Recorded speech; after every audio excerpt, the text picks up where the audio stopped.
Hello. ഇപ്പോൾ കുറച്ച് ദിവസമായിട്ട് നല്ല വെയിലാണ് കേട്ടോ. മറ്റേത് ഇടയ്ക്കൊന്ന് മഴ പെയ്തായിരുന്നു. ഇപ്പോൾ 4, 5 ദിവസമായിട്ട് മഴേനെ കാണാൻ പോലും ഇല്ല കേട്ടോ. അതുകൊണ്ട് വൈകുന്നേരം എന്തായാലും ചെടികളൊക്കെ നനച്ചു കൊടുക്കണം. കുറച്ച് നാളായിട്ട് മഴക്കാലമായേ പിന്നെ നമുക്ക് ഈ ചെടി നനയ്ക്കുന്ന പരിപാടി ഉണ്ടായിരുന്നില്ല കേട്ടോ. ജസ്റ്റ് ഒക്കെ ഒന്ന് നോക്കിയാൽ മതിയായിരുന്നു വെള്ളം കൂടുതലാണോ എന്ന്. ഇപ്പോൾ വെയിൽ കാരണം എല്ലാവരും വൈകുന്നേരം ആകുമ്പോഴേക്കും വാടി നിൽപ്പാവും കേട്ടോ.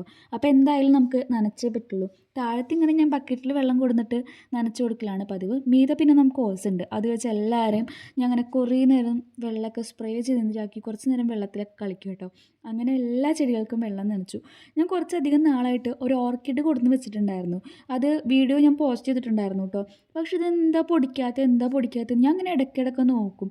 സംഭവം എന്താണെന്നറിയോ, അടിയിൽ കൂടെ പോയിട്ട് അപ്പുറത്തെ സൈഡിലോട്ടാണ് അത് മുളച്ച് നിൽക്കുന്നത്. നമ്മൾ വെച്ചതിൻ്റെ മീതെ ഒരു മുളയും വന്നിട്ടുണ്ടായിരുന്നില്ല. എന്തായാലും ഓർക്കിഡ് മുളച്ച് കിട്ടിയപ്പോൾ നമുക്ക് ഒരു ചെറിയ സന്തോഷമായി കേട്ടോ. ഇത് പിടിച്ച് കിട്ടണില്ലല്ലോ എന്ന് ഞാൻ എന്നും പോയി നോക്കുമായിരുന്നു. പക്ഷെ ഇപ്പോഴാണ് ആ ഒരു സംഭവം കണ്ടു കിട്ടിയത്. പിന്നെ എൻ്റെ കയ്യിലുണ്ടായിരുന്ന കാറ്റ്സ് ക്ലോ ഇല്ലേ, അതിൽ നിന്ന് ഞാൻ കട്ട് ചെയ്ത് പിടിപ്പിച്ചെടുത്തതാണ് കേട്ടോ ഈ ഒരു കാറ്റ്സ് ക്ലോ. അപ്പോൾ ഇത് ഞാൻ ടെറസിൻ്റെ ഏറ്റവും മീതെയാണ് കൊണ്ടുവച്ചിട്ടുണ്ടായിരുന്നത്. ഇവിടെ നിങ്ങൾ താഴോട്ട് പടർത്തണം എന്നാണ് എൻ്റെ ഒരു പ്ലാന്. അപ്പം മീതെ അരിയൊക്കെ കണ്ടപ്പോൾ അരിയൊന്നും എടുത്തിട്ട് പോന്നു കേട്ടോ. അപ്പോൾ ഇപ്പോൾ നമ്മുടെ മെയിൻ പരിപാടി എന്താണെന്ന് വെച്ച് കഴിഞ്ഞാൽ വൈകുന്നേരം ചെടി നനയ്ക്കലും കാര്യങ്ങളൊക്കെ ആയിട്ടാണ്. കുറച്ച് കാലം ഇനി അങ്ങോട്ട് ഉണ്ടാവും. കാരണം മഴ വരുന്നവരെ നമുക്ക് എന്തായാലും ചെടികളൊക്കെ നനച്ചു കൊടുക്കണ്ടേ. അപ്പം എന്നാൽ വേറെ ദിവസം കാണാം കേട്ടോ.